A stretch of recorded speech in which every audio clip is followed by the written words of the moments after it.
What up, y'all? I'm back with another review, and I'm here to review the newest studio album, the second studio album from SASAMI, entitled Squeeze. Now, of course, and unfortunately, what seems to be just per usual for me as of late, maybe since April, May of 2020, I am late reviewing this album. It's been out since late February of 2022.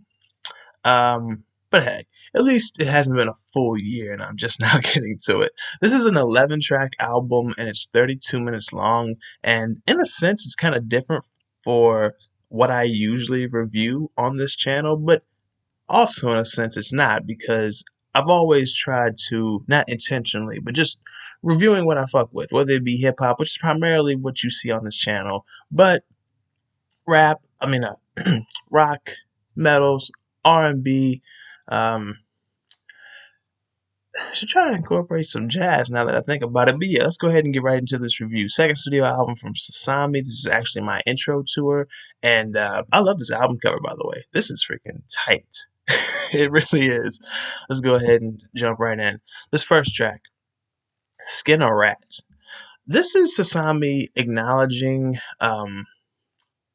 allowing herself to be intrigued, but acknowledging her allowing herself to be intrigued by cheap sellings of sex, cheap attention, um, and just her seeing the cheap appreciation of stocks and how it's a very hell fucked economy that we have in America, world really, and how it's a real crisis of identity going around. And she also acknowledges like the false selling of the idea of climbing up the ranks.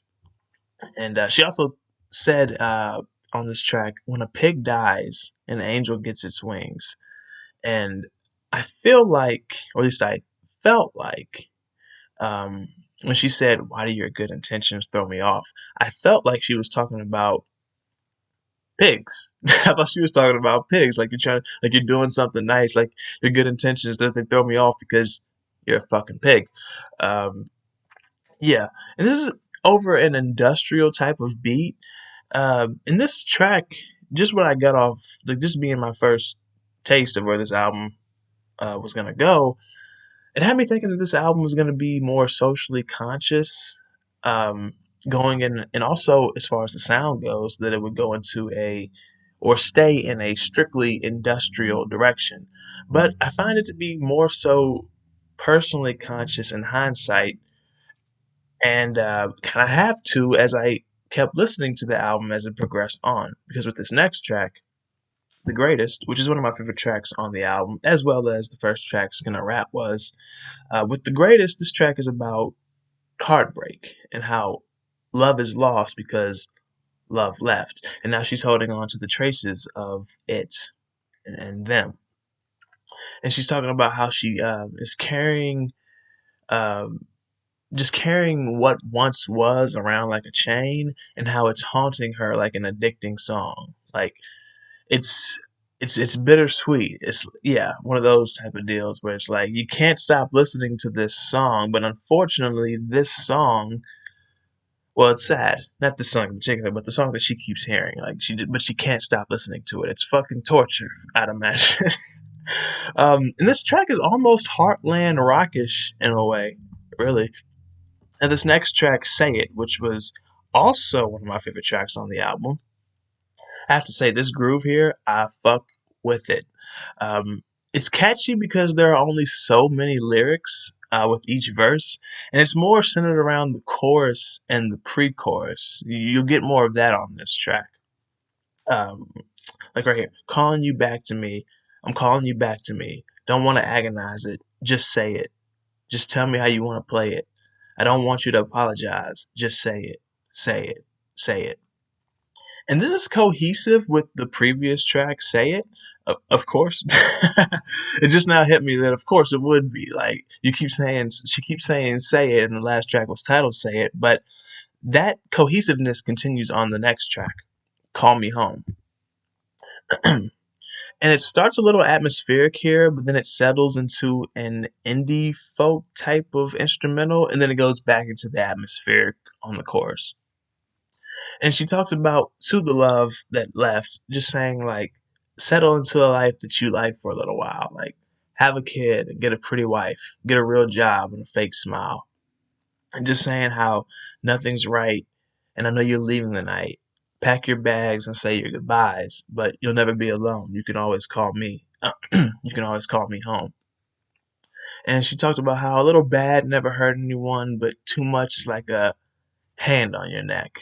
And now that I think about it, when I heard that, I felt like she might be saying it as far as her might be a little bad for that person, but maybe that person is a little bad for her. Who knows? Who knows? Now this next track, Needed to Work. This is again a continuation of that cohesiveness. This cohesiveness, and it progresses along with the album. It gets back to the industrial sound here, and she just talks about how she'll do anything to make it work. Like she just like almost it seems begging this person to like them, notice them, even saying like punish me, take it, and after that like punishing her, taking it. They seem happy now. They seem happy after being able to do that. Now this next track, Tried to Understand.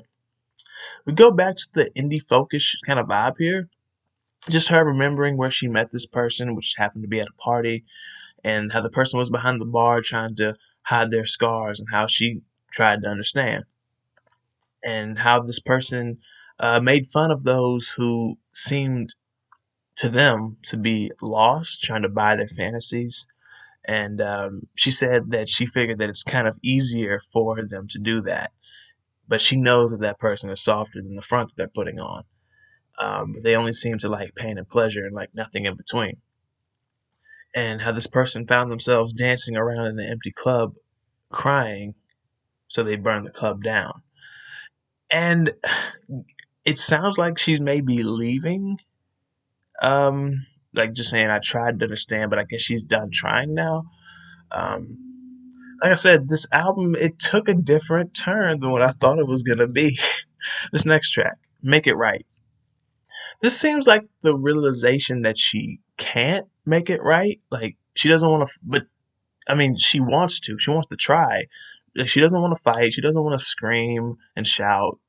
But that person, the other person within this binary, they don't even seem to want to fight, let alone try. And now she's left without peace of mind again. And all she wants is to be in their arms or to have their arms wrapped around her. And she expresses how it's kind of hard to see because she's trying to see light when she's looking through the rain and trying hard to feel all right when she's circling the drain.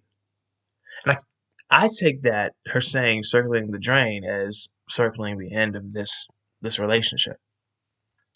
And the next track, Sorry Entertainer.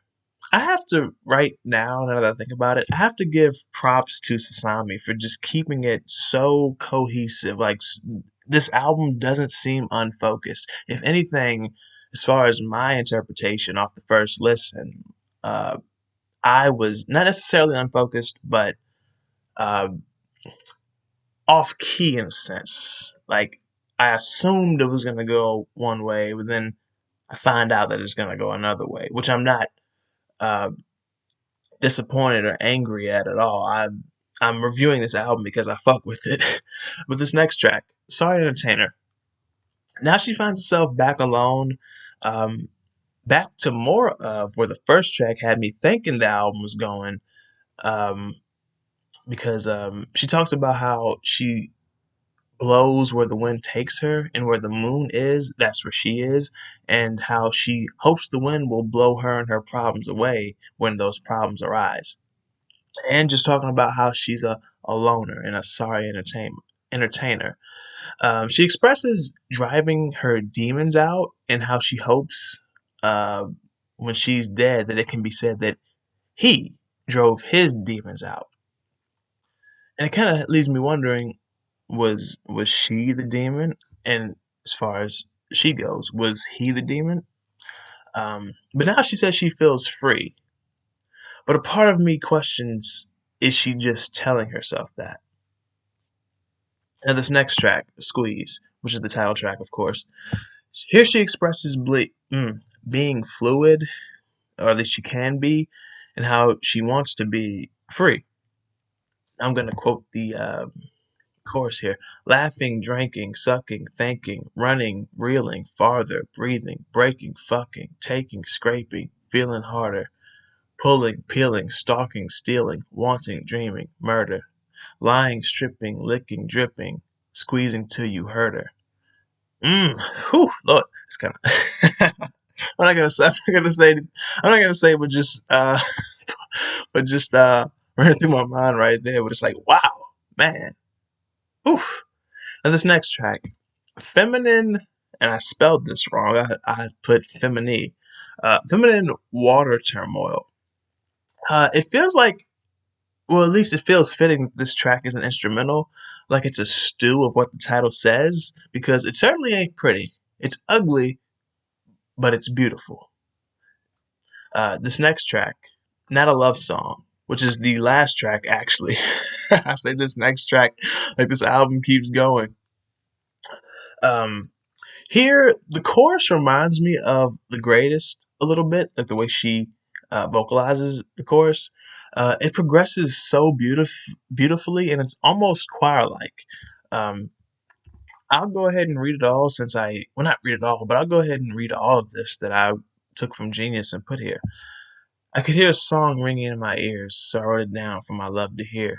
Melody so sweet and harmony like waves. It brought me to my knees and took my breath away. I tried to turn it into something so profound. It's not a love song, just a beautiful, beautiful sound. A beautiful, beautiful sound. I could see a light shining through the trees, so I drew it down for my love to see. Glimmering with warmth like heaven through the haze. It brought me to my knees and took my breath away. I tried to turn it into something so finite. It's not a photograph, just a beautiful, beautiful sight. A beautiful, beautiful sight. Man.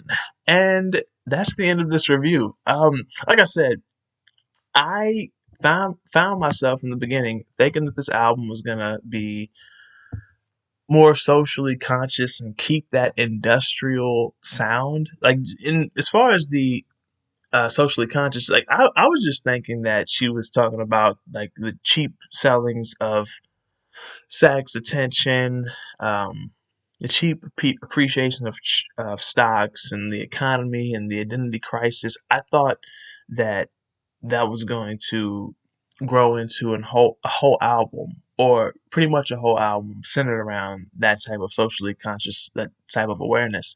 But now I find myself questioning, was that just about this person that she, I guess, is no longer in a relationship with?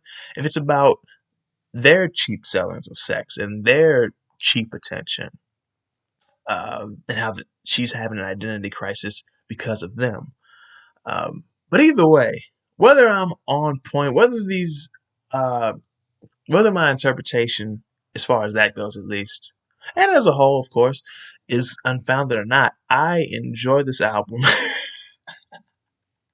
I really do. If you've heard this album, let me know what you think about it in the comment section below. Um, and what you think about my review on it. If you haven't heard this album, of course, I definitely recommend that you check it out. Be sure to hit the like button and share. If you liked the review, please feel free to hit the like button. Dislike if you didn't like it. Share the review. Subscribe to the channel if you're new and like the content that you see. Check the description because all of my, I'd say, essential links as far as connecting further with me are in the description below. And that's pretty much it. Thank y'all for watching. I appreciate every single one of you, and I will see y'all next time.